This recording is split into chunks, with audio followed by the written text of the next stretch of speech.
Welcome back to Combustion Junction. Today we try and make this fit onto that.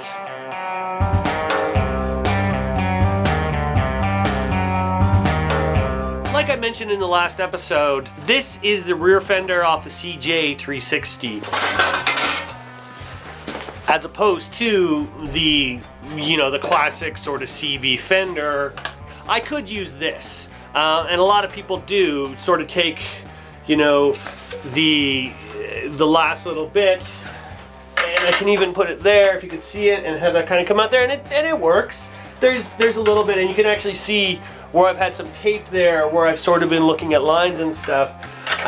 So it's an option. There's always a backup on this thing, but I thought I would give this a go just to be different, just to kind of pay homage to the CJ that bravely gave its life so my Scrambler could live again. I'm gonna start by taking off maybe everything that way.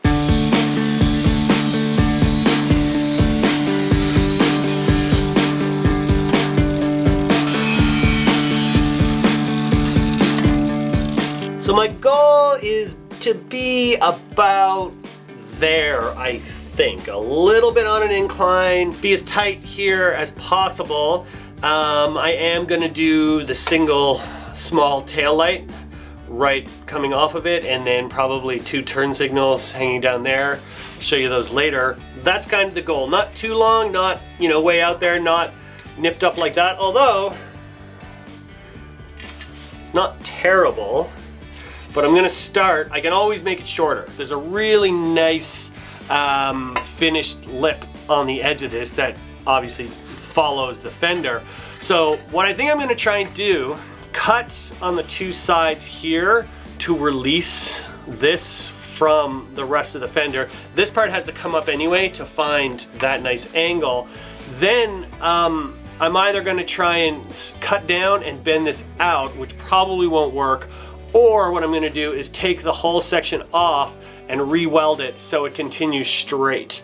And then at the same time, flare them out as they go back a little bit, just so it kind of floats into the frame a little bit more. So in the end, I'm left with like a line that goes straight across, ideally keeping the nice lip so it has a nice finish, and then rejoin everything afterwards.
everything from here sort of back, which is what is going to be underneath, was all the press stuff. I ended up just taking the BFH and just beating the hell out of it just to try and get it some sort of shape so I could move on. I didn't weld this all the way down because I knew I was still going to be manipulating it, and plus it's so thin. It was like the burn through on this was incredible. I got it as far as I needed to get it right now. because I'm gonna be cutting a lot of it out again. I want everything to be really flush with the under the seat tray. So right now, if I just went and threw that on there and like just held it up and threw a couple bolts in, that's basically where it sits, which isn't terrible, but it's not exactly what I want. What I want is for this, I don't want it to come down, but I definitely don't want it to come up. I kind of want it to come out kind of like that. I'm gonna cut out most of this plate and then form a new one that has a little bit of an angle on it.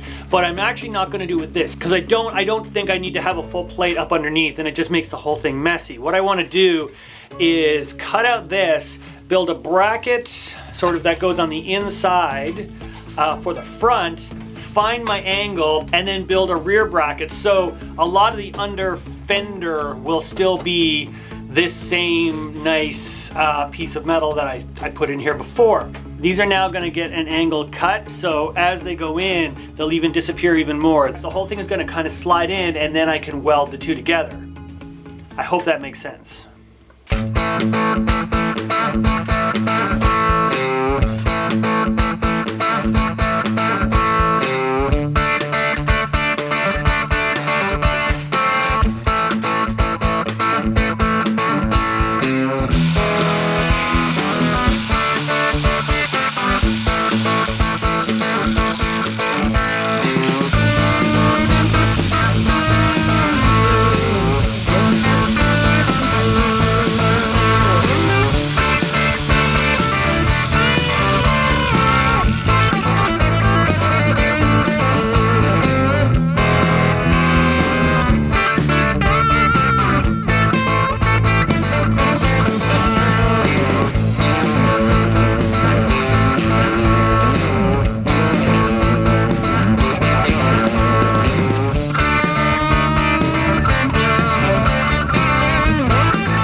So this is the bracket, right?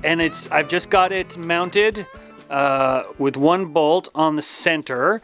And then basically what I've done is I've just slid this on over it. So this metal here is actually the electronics tray, and the bracket sort of seams the two. It comes out exactly as I wanted it to, and you can also see now the line of the fender disappears perfectly in behind the shock mount.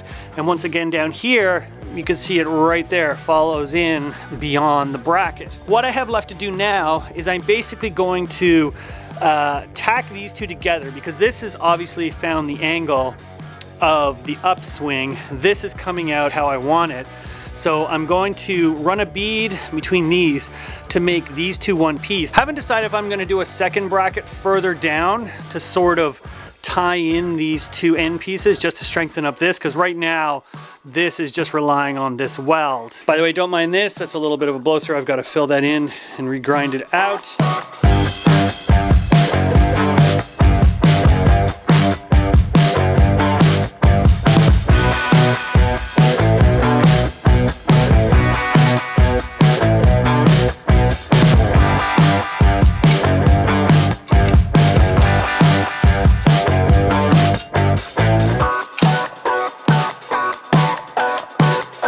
So the final piece of the puzzle, which I'm not going to do today because I want to wait till my seat is on, is basically, you know, fitting where this goes, and it'll probably be, you know, somewhere, you know, like that. There is a threaded hole here where probably a license plate bracket once was. It's a little too far back for the light. The light has to be up here somewhere. So that will come later. Let me know what you think of this of the direction I went on this. I'm actually really happy with the way I executed it because it turned out to be quite solid. It turned out to be way more solid than I thought I was going to be able to get it, based on how thin the metal was and dealing with the original setup that I had. But fixing the seams on the metal may prove to be quite a pain in the ass with the very, very thin metal that I've got going on. But that's it for me this week. If you enjoyed this video, give me a like. If you haven't, hit subscribe, hit the bell so you get notifications of when I post. Leave a comment down below, like I said, let me know what you think, and share this video or this build with somebody you think may enjoy it. With that, guys, we will talk to you next week.